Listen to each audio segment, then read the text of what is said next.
زندگی مردم ایران. بیشتر مردم ایران در شهرهای بزرگ زندگی می کنند. مردم در شهرها در خانه شخصی یا آپارتمان ساکن هستند. امروزه خانه ها و آپارتمان ها به سبک جدید ساخته می شوند و دارای اتاق خواب، پذیرایی، آشپزخانه، حمام و دستشویی هستند. خانه ها در روستاها ساده تر هستند. سبک زندگی در مناطق مختلف ایران متفاوت است. مردم در شمال کشور در خانه‌هایی با سقف‌های شیبدار زندگی می‌کنند. عده‌ای از ساکنان کوه‌های البرز هنوز در خانه‌هایی در دل کوه به شکل غار ساکنند.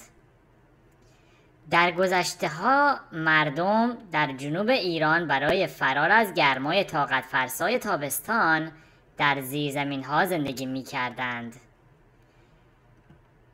عشایر ایران که در فصل‌های گرما و سرما به جاهای سردتر یا گرمتر کوچ می‌کنند، اغلب در چادر زندگی را سپری می‌نمایند. چادرهای آنها معمولاً از موی بز درست می‌شوند. در حاشیه کویر مردم در خانه‌هایی به شکل گنبد زندگی می‌کنند. در این مناطق جاهایی در زیر زمین برای نگهداری آب در تابستان وجود دارد که به آنها آبنبار میگویند.